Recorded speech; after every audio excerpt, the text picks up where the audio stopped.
Hello friends, मैं यहाँ पे एक न्यू जॉब अपडेट के साथ आई हूँ। जो भी कैंडिडेट सरकारी नौकरी करना चाहते हैं, गवर्नमेंट जॉब करना चाहते हैं, उन लोगों के लिए वैकेंसी है। वैकेंसी निकली हुई है एनएचपीसी लिमिटेड में, गवर्नमेंट ऑफ इंडिया एंटरप्राइज है। ठीक है, यहाँ पे हम लोग देखते हैं, यहाँ पे कुछ कंपनी के बारे में बताया गया है। अब यहाँ पे हम लोग देख लेते हैं कंपनी के बारे में। NHPC a premier schedule A mini Ratna company with 70.95 own by government of India is the biggest hydro power company in India. मतलब कंपनी के बारे में बताया जा रहा है कि कितना गवर्नमेंट का शेयर है या हाइड्रो पावर कंपनी है, ये सब। ठीक है, अब यहाँ पे हम लोग देखते हैं जूनियर इंजीनियर सिविल के वैकेंसीज जो निकली हुई है, उसमें बोला गया है कि एसेंशियल क्वालिफिकेशन एंड एक्सपीरियंस यहाँ पे हम लोग बात करते हैं तो 3 years full time regular diploma in civil engineering from government और government recognised institutes with minimum 60% marks और इक्विवेलेंट ग्रेड। मतलब 3 साल का डिप्लोमा होना चाहिए, सिविल इंजीनियरिंग में होना चाहिए, गवर्नमेंट रिकॉग्नाइज्ड इंस्टीट्यूट में होना चाहिए। ठीक है, और 60% मार्क्स के साथ होना चाहिए। अगर CGPA मिला है तो आप लोग उसको इक्विवेलेंट परसेंटेज में कन्वर्ट कर लेंगे और देख लेंगे कि 60% मार्क्स है कि नहीं। ठीक है, SC/ST PWD कैंडिडेट्स के लिए 50% मार्क्स है। ठीक है, एलिजिबल है। उसके बाद है यहाँ पे higher technical qualification like BTech BE without the essential qualification that is full time regular diploma is not eligible allowed. ठीक है, कि यहाँ पे बोला जा रहा है कि डिप्लोमा के अलावा अगर कोई BTech किए हैं, BE किए हैं, वो लोग अप्लाई नहीं कर सकते हैं। ठीक है, अगर कोई डिप्लोमा किया है उसके बाद BE BTech किए हैं तो वो लोग अप्लाई कर सकते हैं, लेकिन सिर्फ BTech किए हुए और डिप्लोमा नहीं किए हैं तो वो लोग अप्लाई नहीं कर सकते। ये बात ध्यान रखिएगा आप लोग। मैक्सिमम एज की यहाँ पे बात करते हैं तो 30/6/2023 के अनुसार। ठीक है, 30 साल होना चाहिए। टोटल वैकेंसी है इसमें 149 सीट्स, बैकलॉग है 6 वैकेंसी और करंट ईयर वैकेंसी है 143 वैकेंसीज है। कैटेगरी वाइज यहाँ पे वैकेंसी दिया हुआ है। SC के लिए 21 है, ST के लिए 10 है, OBC के लिए 38, EWS के लिए 14, अनरिजर्व के लिए 60 है। सैलरी की यहाँ पे बात करते हैं जूनियर इंजीनियर सिविल की तो 29,600 से 1,19,000 तक है। इसमें लगभग आपको इन हैंड 45,000 मिल जाएगा। अगला हम लोग देखते हैं जूनियर इंजीनियर इलेक्ट्रिकल में भी सैलरी सेम है सिविल जैसा। 3 साल का डिप्लोमा होना चाहिए इलेक्ट्रिकल इंजीनियरिंग में गवर्नमेंट रिकॉग्नाइज्ड यूनिवर्सिटी से 60% मार्क्स के साथ। SC/ST PWBD कैंडिडेट के लिए 50% मार्क्स में ही एलिजिबल हैं, अप्लाई कर सकते हैं। कोई भी कैंडिडेट अगर BE BTech किए हुए हैं विदाउट डिप्लोमा तो वो लोग अप्लाई नहीं कर सकते, लेकिन कोई बहुत सारे कैंडिडेट ऐसे होते हैं जो पहले डिप्लोमा करते हैं फिर BE BTech करते हैं तो वो लोग अप्लाई कर सकते हैं। 30 साल मैक्सिमम एज है। टोटल सीट है 74 सीट है। ठीक है, कैटेगरी वाइज सीट यहाँ दिया हुआ है, आप लोग देख लेंगे। जूनियर इंजीनियर मैकेनिकल की यहाँ पे बात करते हैं। सैलरी है 29,600 से 1,19,000, मतलब आपको इन हैंड 45,000 मिलेगा। सारा अलाउंसेस जो गवर्नमेंट अलाउंसेस है सारा मिलेगा आप लोग को, टोटल मिलेगा। ठीक है, यहाँ पे हम लोग जूनियर इंजीनियर ENC ठीक है देखते हैं। सैलरी इसका भी सेम है जो ऊपर सिविल इलेक्ट्रिकल मैकेनिकल के लिए है। 3 ईयर डिप्लोमा होना चाहिए। ठीक है, इलेक्ट्रॉनिक्स एंड कम्युनिकेशन इंजीनियरिंग में गवर्नमेंट रिकॉग्नाइज्ड यूनिवर्सिटी से होना चाहिए, 60% मार्क्स के साथ होना चाहिए। SC/ST PWBD कैंडिडेट के लिए 50% मार्क्स है, आप लोग एलिजिबल हैं, अप्लाई कर सकते हैं। Higher technical qualification like BE BTech without the essential qualification that is full time regular diploma is not allowed. ठीक है, तो अगर आप लोग क्या है कि सिर्फ डिप्लोमा किए हैं और BE BTech नहीं किए हैं तो अप्लाई कर सकते हैं, लेकिन डिप्लोमा सिर्फ BE BTech किए हैं और डिप्लोमा नहीं किए तो आप लोग अप्लाई नहीं कर सकते हैं। 30 साल है मैक्सिमम, टोटल सीट है 10। ठीक है, सुपरवाइज़र IT है। ठीक है, इसमें regular graduate with DOE A level course from government recognised institutes with minimum 60% marks और इक्विवेलेंट ग्रेड और 3 year regular polytechnic diploma in computer science IT from government और government recognised institutes with minimum 60% marks और equivalent grade. ठीक है, regular BCA BSc computer science IT from government और government recognised institutes with minimum 60% marks और equivalent grade.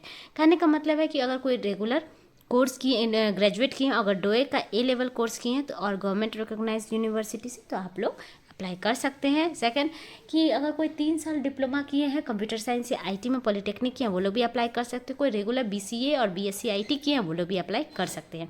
इसमें है essential qualification में experience में 1 साल का एक्सपीरियंस होना अनिवार्य है। ठीक है, सॉफ्टवेयर या वेब या मोबाइल ऐप डेवलपमेंट में पाइथन PHP ठीक है, angular react WordPress react native इस सब में एक्सपीरियंस 1 साल का कोई एक चीज़ में एक्सपीरियंस होना बहुत ज़रूरी है। SC/ST PWD के लिए 50% मार्क्स से ही आप लोग एलिजिबल कर सकते हैं, लेकिन कोई कैंडिडेट सिर्फ MCA किए हैं MSc किए हैं तो वो लोग अप्लाई नहीं कर सकते। ठीक है, यहाँ पे आप देख लीजिएगा टोटल वैकेंसी 9 है। ठीक है, सुपरवाइज़र की बात यहाँ पे करते हैं, 3 years full time regular diploma in survey engineering from government और government recognise institutes with minimum 60% marks और इक्विवेलेंट ग्रेड। कि 3 साल का अगर डिप्लोमा किए हैं सर्वेइंग में या सर्वे इंजीनियरिंग में कोई भी गवर्नमेंट रिकॉग्नाइज यूनिवर्सिटी से, तो और 60% मार्क्स के साथ, तो आप लोग अप्लाई कर सकते हैं। कोई SC ST या PWBD कैंडिडेट है तो वो लोग 50% मार्क्स के साथ एलिजिबल हैं। मैक्सिमम एज 30 साल होना चाहिए। टोटल वैकेंसी 19 है। और इसमें एसेंशियल एक्सपीरियंस ये है कि candidate must have knowledge with job description, taking longitudinal section, cross section, contouring, ठीक है। तो या तो हाइड्रोग्राफिक सर्वे में आपका एक्सपीरियंस होना चाहिए या लैंड मैप में एक्सपीरियंस होना चाहिए। किसी एक चीज़ में आपका एक्सपीरियंस अगर 1 साल का है तो आप लोग अप्लाई कर सकते हैं। उसके बाद है सीनियर अकाउंटेंट, इंटर CA पास और इंटर CMA पास अगर कोई कैंडिडेट है तो वो लोग अप्लाई कर सकते हैं। तो मैक्सिमम एज 30 साल है। टोटल सीट्स 28 है। हिंदी ट्रांसलेटर की यहाँ पे बात करते हैं तो master degree from recognised Hindi university in Hindi with English as an elective subject at the degree level और master degree from recognised Indian university in English with Hindi as an elective subject. इसमें बोला जा रहा है कि कोई मास्टर्स किए हैं हिंदी से और English as a elective subject है तो आप लोग अप्लाई कर सकते हैं। 1 साल का आपका एक्सपीरियंस होना चाहिए, ठीक है। और उसके बाद अगर आप देखते हैं ड्राफ्ट्समैन सिविल की मैट्रिकुलेशन पास होना चाहिए, ठीक है। और ITI मैट्रिकुलेशन पास के बाद उसका ITI इन ड्राफ्ट्समैन सिविल ट्रेड में अगर किए हैं तो आप लोग अप्लाई कर सकते हैं। और ड्राफ्ट्समैन इलेक्ट्रिकल और मैकेनिकल में अगर ITI के बाद ड्राफ्ट्समैन आप लोग मैकेनिकल या इलेक्ट्रिकल ट्रेड में किए तो आप लोग अप्लाई कर सकते हैं। सब में मैक्सिमम एज 30 साल है, ठीक है। उसके बाद है यहाँ पे देख सकते हैं कि मतलब उसमें बताया गया कि जो डिसेबल कैंडिडेट वो डिफरेंट टाइप के डिसेबल कैंडिडेट होते हैं। तो उसमें है जूनियर इंजीनियर सिविल में कौन से कैटेगरी वाले डिसेबल अप्लाई कर सकते हैं उनका लिस्ट है। फिर जूनियर इंजीनियर इलेक्ट्रिकल में कौन से वाले डिसेबल कर सकते हैं अप्लाई तो उनका है, ठीक है। ऐसे ही सारे में है। जूनियर इंजीनियर मैकेनिकल में कैटेगरी A में कौन से वाले अप्लाई कर सकते हैं, कौन डिसेबल में, तो वो सब डिटेल यहाँ पे दिया हुआ है। सुपरवाइज़र में, सुपरवाइज़र IT में, सीनियर अकाउंटेंट में, मतलब कौन कौन से डिसेबल वाले कैंडिडेट इस पर्टिकुलर जॉब के लिए अप्लाई कर सकते हैं उनका डिटेल दिया हुआ है, ठीक है। यहाँ पे हम लोग देख रहे हैं सबका जो शॉर्ट फॉर्म दिया हुआ है उसका यहाँ पे बताया गया है कि क्या क्या वो शॉर्ट फॉर्म इंडिकेट कर रहा है। कंपनसेशन पैकेज की बात यहाँ पे करते हैं। The company offers attractive compensation package comprising basic pay, DNS allowance, HRA, cafeteria allowance, performance related pay, medical facility, social security benefit including PF, pension, employee, family economic rehabilitation and gratuity, ठीक है। इसमें जितने भी government of India का आपको allowances होता है सारा मिलेगा, ठीक है। प्लेसमेंट की बात करते हैं, कोई भी प्रोजेक्ट पे आप कहीं भी जो ऑल इंडिया में जहाँ जहाँ पावर स्टेशंस हैं प्रोजेक्ट है वहाँ पे आपको एम्प्लॉयमेंट मिलेगा, ठीक है। एप्लीकेशन फ़ी की बात करते हैं तो candidate belonging to general EWS and OBC NCL category are required to pay a non refundable fee of Rs 295 including GST at the rate of 18%, ठीक है। फ़ी है 295 और GST इंक्लूड करना, ठीक है, थ्रू ऑनलाइन मोड, ठीक है। SC ST के लिए कोई भी रजिस्ट्रेशन फ़ी नहीं है। स्टेप्स क्या है अप्लाई करने के लिए, तो आप लोग www.nhpcindia.com पे जाएंगे, ठीक है। And apply through online application portal available in the career section. उसमें फिर करियर सेक्शन में जाएंगे, वहाँ पे एक वैलिड ईमेल और मोबाइल नंबर आपके पास होना चाहिए और वहाँ पे सारा इंस्ट्रक्शन पढ़ के आप लोग अप्लाई कर देंगे। उसमें सारे डॉक्यूमेंट्स का स्कैन कॉपी रखेंगे, सिग्नेचर का और अपना फोटोग्राफ्स का, लेटेस्ट फोटोग्राफ का, और अपलोड करेंगे, ठीक है। आपका जो डेट ऑफ बर्थ है मैट्रिकुलेशन में वही आपका कंसीडर किया जाएगा एज के लिए, ठीक है। फिर लिखा हुआ है कि application registered without incomplete document uploaded shall be summarily rejected even though registration number has been generated, ठीक है। अगर आप पेमेंट नहीं करते हैं तो फिर आपका इनकम्प्लीट एप्लीकेशन को माना जाएगा, ठीक है। उसके बाद है कि candidate should not send any document certificate और print out of registration slip from through post. आपको पोस्ट के थ्रू कुछ भी भेजना नहीं, ऑनलाइन ही आपको अप्लाई करना है। सिलेक्शन प्रोसेस की यहाँ पे बात करते हैं।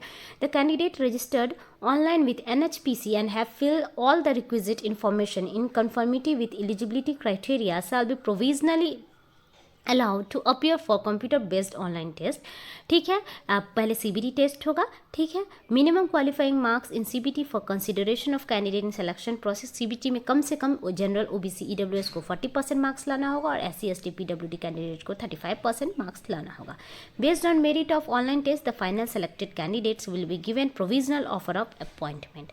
इसी के बेसिस पे आपको अपॉइंटमेंट मिलेगा, ठीक है। इसलिए फ्रेंड्स आप लोग अच्छे से फॉर्म फिलअप कीजिएगा और अच्छे से एग्ज़ाम भी दीजिएगा। टेस्ट सेंटर की यहाँ पे बात करते हैं तो computer based online test will be held in 18 cities as mentioned in the online application system. ठीक है, 18 सिटीज़ में एग्जामिनेशन होगा। Candidate have to select preferred examination city limited to 3 choices. 3 choice आपसे मांगा जाएगा, 3 चॉइस आप लोग दीजिएगा। ठीक है, उसके बाद नेम ऑफ सिटीज़ जहाँ जहाँ एग्जामिनेशन होगा, अहमदाबाद, बेंगलुरु, भोपाल, भुवनेश्वर, चंडीगढ़, चेन्नई, देहरादून, दिल्ली, गैंगटॉक, गुवाहाटी, हैदराबाद, ईटानगर, जयपुर, जम्मू, कोलकाता, लखनऊ, मुंबई, रांची। ठीक है, स्कीम ऑफ एग्जामिनेशन और मतलब कंप्यूटर बेस्ड टेस्ट का क्या क्या होगा, हिंदी और इंग्लिश दोनों में होगा। 3 घंटे का एग्जामिनेशन होगा, 200 मार्क्स का होगा। सब्जेक्ट्स में बता रही हूँ, for junior engineer civil, electrical, mechanical, supervisor survey, senior accountant, draftsman civil, draftsman electrical mechanical में पार्ट 1 कंसिस्ट करेगा 140 MCQ क्वेश्चन, 30 MCQ रहेगा जनरल अवेयरनेस से और 30 रहेगा MCQ ऑन रीजनिंग रहेगा। हिंदी ट्रांसलेटर के लिए 110 रहेगा क्वेश्चंस, पार्ट 1 रहेगा 40 MCQ and 10 descriptive type question of the concern discipline, आपके पर्टिकुलर हिंदी से रिलेटेड होगा। ठीक है, डिस्क्रिप्टिव टाइप क्वेश्चन। पार्ट 2 में होगा 30 MCQ जनरल अवेयरनेस का और 30 MCQ रीजनिंग का। मार्किंग स्कीम, करेक्ट आंसर के लिए 1 रहेगा और नेगेटिव के लिए 0.25 डिडक्ट कर दिया जाएगा। ठीक है, all the descriptive type question will have 10 marks each और डिस्क्रिप्टिव टाइप क्वेश्चन जो हिंदी ट्रांसलेटर के लिए 10 मार्क्स ईच है। ठीक है, रिजर्वेशन एंड रिलैक्सेशन की यहाँ पे बात करते हैं। Reservation of SC, ST, OBC, non creamy layer, PWD, degree of disability 40% और above will be as per the government norms. जो क्राइटेरिया है एज रिलैक्सेशन का और रिजर्वेशन का, वो गवर्नमेंट ऑफ इंडिया के नॉर्म्स के बेसिस पे ही आप लोग को मिलेगा। OBC कैंडिडेट को नॉन क्रीमिलियर सर्टिफिकेट बना के देना होगा। ठीक है, और एज रिलैक्सेशन जो SC, ST के लिए 5 साल, 3 साल OBC NCL के लिए, OBC के लिए, NCL के लिए और उसके 10 साल PWD कैंडिडेट के लिए। ठीक है, रिलैक्सेशन एक्स सर्विसमैन के लिए जो भी होगा वो आप लोग को मिलेगा। ठीक है, जो भी गवर्नमेंट ऑफ इंडिया, क्योंकि गवर्नमेंट ऑफ इंडिया का जॉब है, उसी बेसिस पे आप लोग को मिलेगा। TADA आप लोग को कुछ भी नहीं मिलेगा कंप्यूटर बेस्ड टेस्ट के लिए अपियर होने के लिए। इसमें कौन लोग अप्लाई कर सकते हैं, तो सिर्फ इंडियन सिटीजन है वो लोग अप्लाई कर सकते हैं। फाइनल ईयर और semester appearing student are not eligible to apply. जो फाइनल ईयर में है या फाइनल सेम में है, डिप्लोमा में, वो लोग अप्लाई नहीं कर सकते हैं। Result should be declare before date of closing of online application. ठीक है, वैसे कैंडिडेट भर सकते हैं जिनका रिजल्ट ऑनलाइन एप्लीकेशन से पहले आ गया हो। ठीक है, उसके बाद है candidate acquire essential diploma qualification through 2 year lateral intro in relevant discipline from government और government recognise institute with minimum 60% marks. SC, ST, PWD candidate with 50% marks और equivalent grade are also eligible to apply. कोई lateral entry से किए हैं वो लोग भी apply कर सकते हैं। ईमेल आईडी और मोबाइल नंबर वैलिड होना चाहिए बिफोर अप्लाइंग स्टूडेंट। और आप लोग कोई भी फॉर्म अगर आप लोग अप्लाई करते हैं तो प्लीज़ एक बार अपना एलिजिबिलिटी जरूर पूरा चेक कर लीजिए। नोटिफिकेशन ऑफिशियल वेबसाइट पे जाकर जरूर पढ़ लीजिए और अपना जो किस कैटेगरी के है सही सही कैटेगरी भरिए। ठीक है, और जो भी कास्ट का आप लोग रिजर्वेशन लेना चाहते हो उसका सर्टिफिकेट लेटेस्ट जरूर बनवा लीजिएगा। ठीक है फ्रेंड्स, अगर आपको मेरा वीडियो अच्छा लगता है तो प्लीज़ मेरे चैनल को जरूर सब्सक्राइब कर दीजिएगा और इस वीडियो को अपने फ्रेंड्स और फैमिली के साथ जरूर शेयर कीजिएगा। Thank you.